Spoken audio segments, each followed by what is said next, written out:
Weston? I went to the restroom, and when I came back, you and your mom were gone. Are you guys out shopping or something?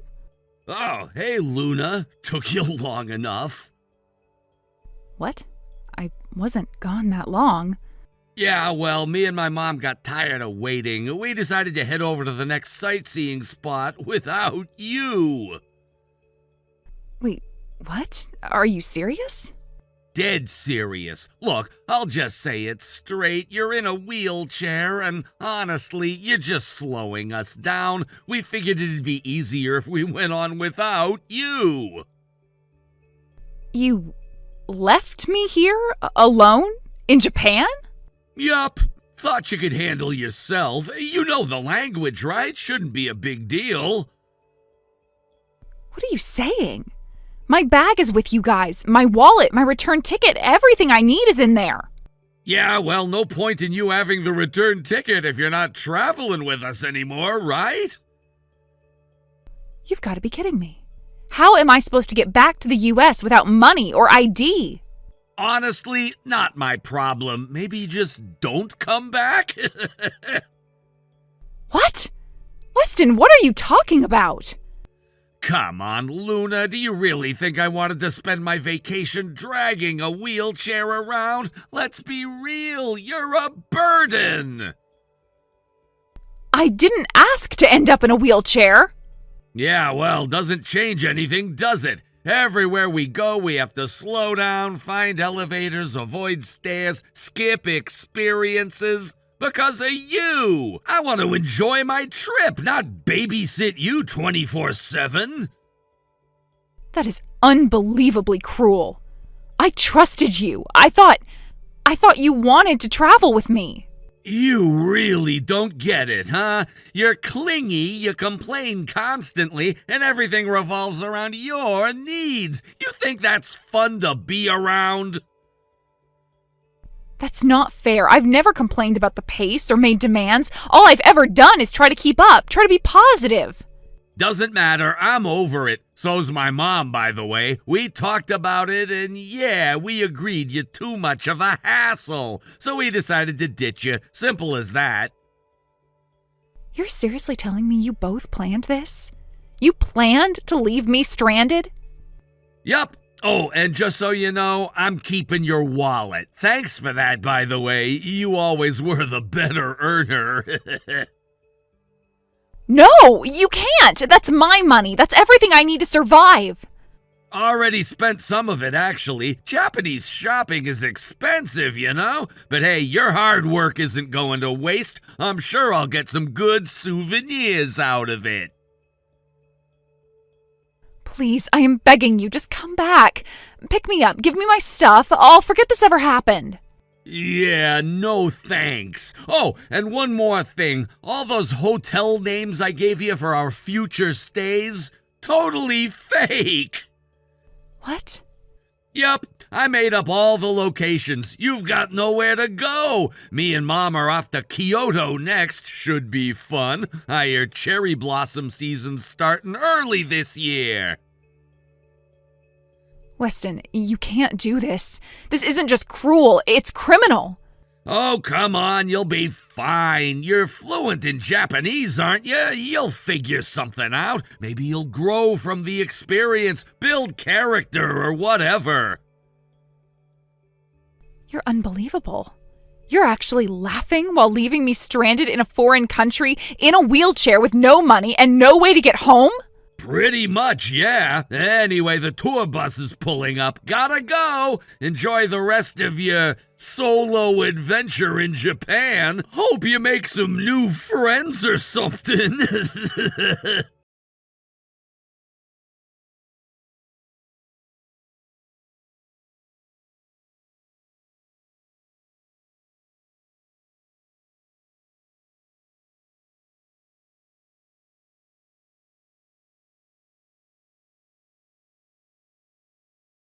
Right? Yes, I am. Why do you ask? So that means you're fully aware of what's going on, aren't you? Of course I am. In fact, I'm the one who told him to leave you behind in Japan and come home without you. What? Honestly, we only allowed you to marry into the family because of your education. I thought at least you'd be useful. But now look at you, stuck in a wheelchair. What kind of future can you offer like that? How are you supposed to take care of me in my old age? If anything, we'll have to start taking care of you. What a joke. Even so, I didn't ask to end up like this. The accident... Oh, please, don't start playing the victim now. You're a failure of a daughter-in-law, and frankly, I've had enough of your excuses. This trip was supposed to be a lovely vacation. You've ruined it with your presence. Speaking of which, who's going to be the interpreter now? That was my role up until just a moment ago, wasn't it? Oh, that? Oh, not to worry. I've already met a charming gentleman who offered to interpret for us at a very reasonable price. Wait, what? A stranger? Beth, this isn't America. You should really be more careful who you trust in a foreign country. Oh, stop pretending you're concerned just to get back in our good graces. We're not so easily manipulated. No, that's not what I meant. I'm just saying it's dangerous to... You're such a nosy woman. Honestly, I've had enough. When we get back to America, if you even make it back, I'm making sure Weston divorces you. That's already been decided. He's on board with it, too. You're joking. Not at all. And let me add, even if by some miracle you manage to return to the States, don't expect to come back to that house you two were living in. You're getting kicked out. What are you even saying? That house is wonderfully accessible, you know. The renovations for your wheelchair actually made it quite convenient. So I suppose in that sense I can thank you for making it a perfect home for us. Too bad you won't be living there anymore. You really have no shame, do you? And you just never stop talking, do you? Weston and our new interpreter are calling me. I'll be off now. Beth, wait! You're in a foreign country, letting a stranger take the lead in a place you don't understand. That's dangerous. Yes, I'll be careful. You can stop nagging now. Hold on, please, just listen for a second. I won't be replying to anything else you say. Goodbye. Beth!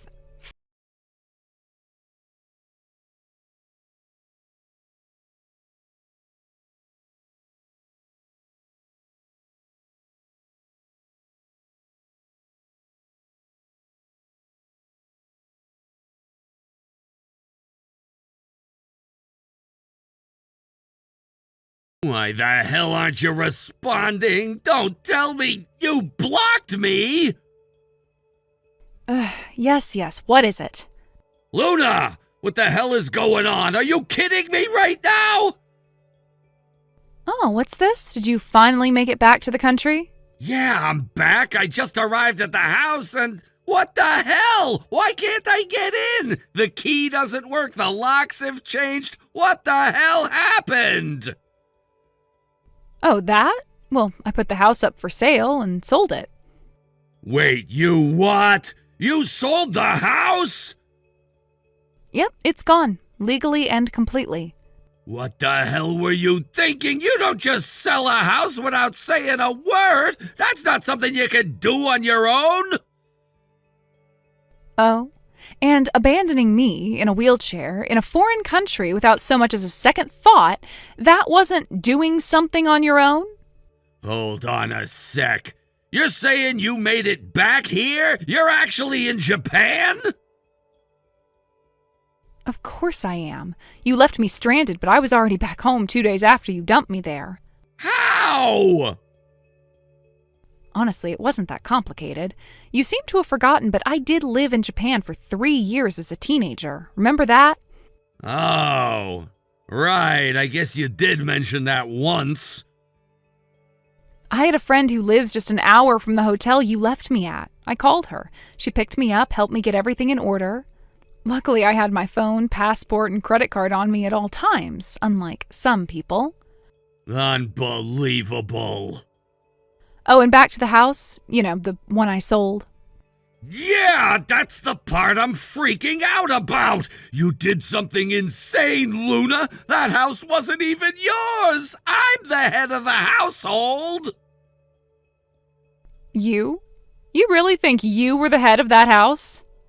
Of course I was! My mom loved it! It was wheelchair accessible, totally perfect for her, and you just went and sold it! We were robbed overseas, I've been through hell, and now this? Oh dear, you were robbed? Oh, how tragic. Stop messing around! Let me remind you, I was the legal owner of that house. What? No way! I thought it was under my name! Why would it be? That house was my family's. It was my parents' place. They moved out to the countryside and left it to me. I inherited it. I paid for the renovations. Every ramp, every widened doorway, paid out of my pocket. So explain to me again, why would I ever put your name on my deed? Still, you can't just sell it without even talking to me! And yet you decided to divorce me without any discussion, didn't you? Right. So don't start crying about how you've suddenly found yourself without a roof. You're seriously just gonna leave us like this? Nope. Actually, I already contacted Amy. Amy? You mean my sister? Of course. She said she'd take your stuff and your mom's. She's kind enough to let you two crash at her place for a while. You've gotta be kidding me. Nope. Go ahead and head over. She's expecting you. No. No. Anywhere but her place. I refuse to stay with Amy. Too bad. She's family, right? No! This can't be happening!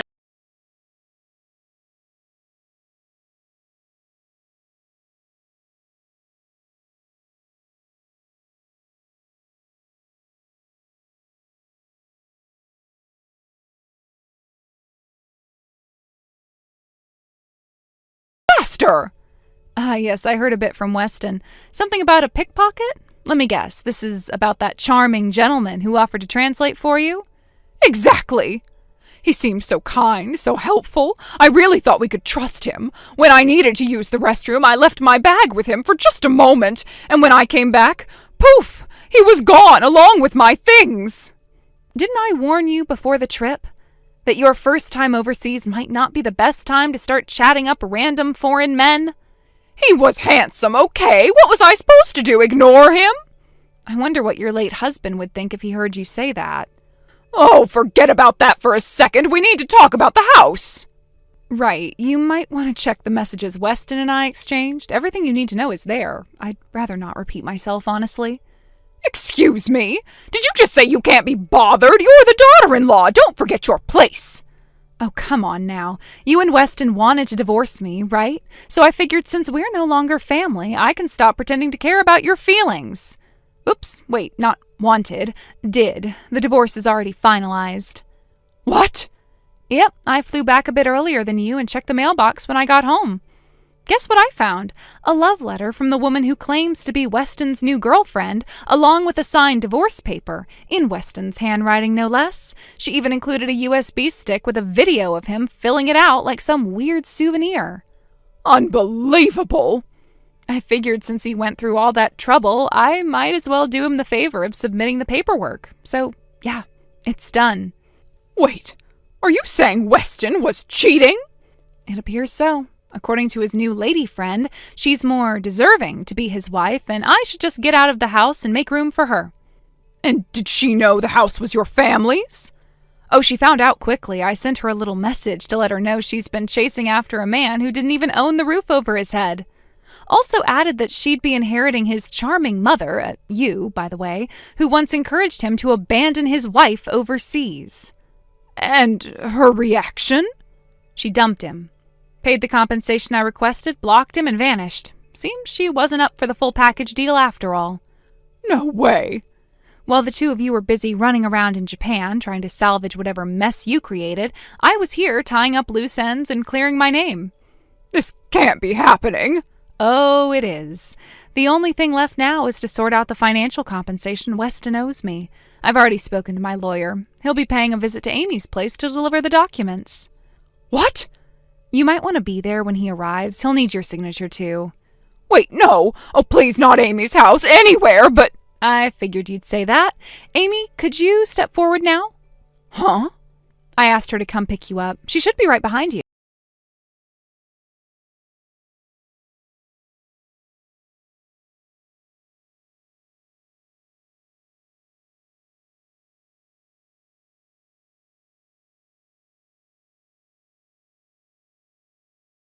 Sister-in-law. She was a former leader of an all-female biker gang. Yes, you heard that right.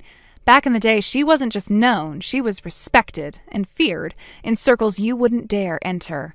But those wild days were behind her now. These days, she was a mother of two and living a quiet life as a devoted wife and parent. To anyone who met her on the surface, she seemed mild, composed, and even gentle. But here's the thing about Amy. She absolutely despised injustice. If she saw someone being taken advantage of or mistreated, especially someone she cared about, something would awaken in her, a fire, a presence so commanding it could silence a room, make grown men fumble for words, and apparently reduce my ex-husband and his mother to trembling messes. After getting married, Amy had moved about 2 hours away by car. That physical distance had lulled my ex and his mother into a false sense of security. They assumed Amy was out of reach, out of the picture, too busy raising kids and being a housewife to meddle in family affairs. And so, with her gone, they set their sights on me. Day after day, I was subjected to their ridicule, passive-aggressive comments, outright verbal abuse, and manipulation. My ex, smug in his own infidelity, acted like he could do no wrong, while his mother treated me like some unworthy burden that never should have joined their prestigious family. But here's where their entire scheme fell apart. What they didn't know, what they never thought to ask, was that Amy and I had become close, very close. Since the early days of my marriage, she'd been one of the only people in that family who treated me with warmth and genuine care. We'd stayed in touch even after her move, phone calls, texts, even the occasional visit when schedules allowed. So when I found myself left behind by a cheating husband and tormented by a bitter mother-in-law, I knew exactly who to turn to. I told Amy everything. I told her how her younger brother had abandoned me emotionally, how he'd flaunted his affair as if I should somehow be the one to blame. I told her how their mother encouraged it, blaming me for not being pretty enough or obedient enough. I even told her about the day they left me standing at the curb, luggage in hand, in front of a locked house they'd claimed was no longer mine. Amy didn't raise her voice. She didn't even curse. All she said was, "Leave this to me." The very next week, a large sum of money appeared in my bank account. It was the full settlement amount I'd requested in my divorce proceedings, a figure my ex had previously scoffed at and refused to pay, claiming I didn't deserve a cent. No explanation came with the money, just the transfer. Clean, final, no further dispute. Naturally, I was stunned. I called Amy. She just laughed softly and said, "Let's just say he suddenly remembered what's fair." The details of what happened next are still mostly a mystery to me, but from what I've gathered through mutual acquaintances and whispers from extended family, Amy didn't just confront her brother, she obliterated whatever illusion of control he thought he had left, and she didn't do it alone. You see, Amy still had connections, people from her past who hadn't forgotten what she'd done for them, people loyal enough to jump at the chance to help her out, especially when it came to correcting a wrong. Apparently, one of those connections ran an overseas manufacturing facility, known more for discipline than luxury. Not illegal, but definitely not the kind of place you voluntarily signed up for unless you had nowhere else to go. From what I hear, that's where my ex-husband ended up. Amy arranged for him to be sent there under the pretense of helping him rebuild his life. In truth, he was being trained, as Amy put it, forced to wake at dawn, work long hours in sweltering conditions, and reflect deeply on every selfish, cruel, destructive choice he'd made. No more lounging on couches or playing the victim. No more blaming me or life or anyone else for his shortcomings. His mother, too, quickly fell from grace. With her son out of the picture, she lost whatever power she'd lorded over me. From what I've been told, she tried to reach out to Amy, perhaps thinking she could still manipulate her sweet daughter-in-law, but that ship had long sailed. Amy cut her off completely, making it clear that she stood on the side of justice, not bloodlines. And me? I moved on. For the first time in years, I felt like I could breathe again. There were no more whispered insults, no more silent treatment at the dinner table, no more passive-aggressive jabs, just peace, beautiful, hard-earned peace. I found a small apartment of my own, decorated it however I liked, and started working toward rebuilding my career. I didn't rush into anything. I let myself grieve, process, and slowly rediscover the parts of myself I'd buried to survive that toxic household. And through it all, Amy checked in, offering advice, encouragement, and sometimes just a listening ear. Thank you for watching and listening. We hope you enjoyed the video. Don't forget to like this video and subscribe. Also, feel free to leave a comment about what you thought of the story. We look forward to seeing you at the next story. Thank you for watching. Please subscribe and hit the like button. See you next time.